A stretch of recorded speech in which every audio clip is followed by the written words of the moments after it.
ফার্স্টেই আমরা যে হোটেল রুমে উঠেছি সেটা একটু দেখিয়ে দিচ্ছি। এই তো কার্ডটা প্রেস করে ঢুকে গিয়েছি ভিতরে। ভিতরে ঢোকার সাথে সাথে একবারে সোজা আছে একটা মিরর, সাথে আছে খুব সুন্দর একটা বেড, এখানে ছিল একটা আলমিরা, আর এখানে কিন্তু একটা জায়নামাজও দেওয়া আছে। এই হচ্ছে কফি কর্নার। এর ঠিক উপরে ছিল একটা টিভি, এখানে ছিল 2টা পানির বোতল, একটা ইলেকট্রিক কেটলি, 2টা কফি মগ, এখানে ছিল 2টা কফি প্যাকেট, 2টা ব্রাশ। যদিও আমরা ব্রাশ নিয়ে গিয়েছি তারপরেও ব্রাশ দিয়ে দিয়েছে, এগুলা অন টাইম ইউজ করার ব্রাশ। এরপরে এর সাইডে ছিল ওয়াশরুম, আর ওয়াশরুমটা কিন্তু অনেক বড়। ওয়াশরুমে যাওয়ার জন্য বাইরে কিন্তু একজোড়া জুতাও দেওয়া হয়েছে। আচ্ছা, আমাদের রুমের ভিতরেও কিন্তু একটা ফ্রিজও দেওয়া ছিল, আর ফ্রিজটা দেখতে খুবই কিউট ছিল। আমাদের যে বেডটা ছিল এই বেডের উপরে লাইটিং করে তার উপরে কিছু আর্টিফিশিয়াল ফুল দেওয়া ছিল, যেটা দেখতে খুবই সুন্দর লাগছিল। যে রুমের সাথে উইন্ডো না থাকে ওই রুমের মনে হয় কোনো পরিপূর্ণতাই থাকে না। আর আমাদের রুমের সাথে খুব সুন্দর একটা উইন্ডো, যেখান থেকে মালয়েশিয়ার সব থেকে উঁচু যে টাওয়ারটা ওটাই দেখা যাচ্ছিল আমাদের এই হোটেল রুম থেকে। এই তো সোজা যেটা দেখা যাচ্ছে একবারে দাগ দাগ করা, মানে লাইটিং করা, ওটাই ছিল মালয়েশিয়ার সব থেকে বড় টাওয়ার। এই তো ছিল রুমের ভিতরে সবকিছু। আর এখন হচ্ছে চলে যাচ্ছি ওয়াশরুমে, দেখি ওয়াশরুমে কি কি দেওয়া আছে। 2টা তাওয়ালও দেওয়া ছিল, এখানে ছিল একটা শাওয়ার, আর এখানে গ্লাস করা ছিল, একটা এক্সট্রা টিস্যু দিয়েছিল, আর এখানে ছিল একটা বডি ওয়াশ, 2টা সোপ, একটা ছিল শ্যাম্পু। এই ছিল আমাদের হোটেল রুমের সবকিছু। হ্যালো এভরিওয়ান, আসসালামু আলাইকুম। কি অবস্থা সবার?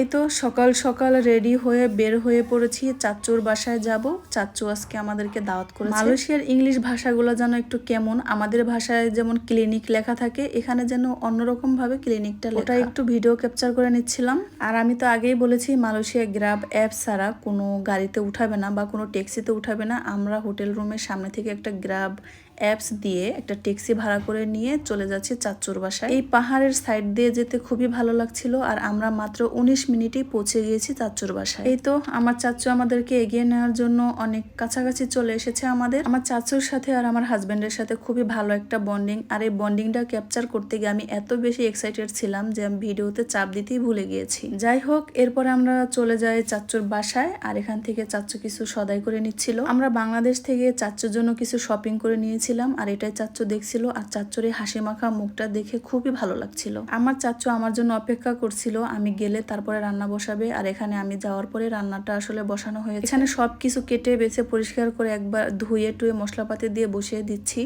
আমি চাচ্ছিলাম যে আমি মেখে বসাবো, কিন্তু আমার হাত কেটে যাবে, এজন্য আমার চাচ্চু আর আমাকে এটা মাখতে দিল না। আমার চাচ্চু নিজেই মেখে বসিয়ে দিচ্ছে। আমার চাচ্চু কোরাল মাছ খুব সুন্দর করে ধুয়ে হলুদ মরিচ আর লবণ মেখে রেখে দিয়েছে, এটা আমি এখন ভেজে ভুনা করে নিব। আর ওদিকে আমার চাচ্চু ব্লেন্ডারে ব্লেন্ড করে নিচ্ছে, আর আমি এদিকে মশলাপাতি সব কষিয়ে নিচ্ছি। অন্য চুলাতে গরুর মাংসটাও খুব সুন্দর করে হচ্ছে। এদিকে রান্নাবান্না শেষ করে খাওয়া দাওয়া শুরু করে দিয়েছি। আর খাওয়া দাওয়া শেষে মনে হলো যে একটু ভিডিও ক্যাপচার করে নিই, যাতে এটা একটা মেমোরি হয়ে থাকে। এরপর আমরা বাসায় বানানো ঠান্ডা ঠান্ডা লাচ্ছি খেয়ে নিলাম, খুবই মজা ছিল। আমার চাচু যে বাসায় থাকে, মানে ওই অ্যাপার্টমেন্টের পিছনে এরকম সুন্দর কিছু রাইড ছিল বাচ্চাদের। এই রাইডগুলো দেখে আমার ছেলে তো পাগল হয়ে গিয়েছে, ও দৌড়ে গেছে রাইডগুলোতে ওঠার জন্য। ও একবার উঠে নামার পরে দেখি ওর পুরো জুতো কাদা দিয়ে ভরে গিয়েছে, মানে এখানে প্রচুর বৃষ্টি হয়েছে, যার কারণে মাটিগুলো নরম হয়ে ওর পুরো জুতায় লেগে গিয়েছে। আর এখন যদি ও স্লিপারে স্লিপ করে তাহলে ওর পুরো কাপড়ই নষ্ট হয়ে যাবে। এখানে এত এত খেলনা পেয়ে আমার ছেলে তো পাগল হয়ে যাচ্ছে, ও একা খেলতে পারছিল না, তো ওর সাথে আমি আবার গিয়ে একটু বসলাম, তাও হচ্ছে না, এত টাইট এই খেলনাগুলো, কোনো সাইড উঁচা নিচা কিছুই হচ্ছে না। এরপর ওকে বললাম চলো একটু দোলনাতে গিয়ে বসবে, এটা কিছুক্ষণ আরাম করো। আর আমরা আজকে যেহেতু একটু বাইরে দূরে ঘুরতে যাব, তো গাড়িটা আসতে আসতে যতক্ষণ সময় লাগে ও ততটুকু সময় খেলে নিতে পারবে। এই তো এরই মাঝে আমাদের গাড়ি চলে এসেছে, আর আমরা এখন সবাই মিলে গাড়িতে উঠে বসবো। আর গাড়িটা যিনি চালাচ্ছিলেন, মানে গাড়িটা যার, উনি ছিলেন বাঙালি। আর এই বাঙালি ভাইয়াটা অনেক ভালো,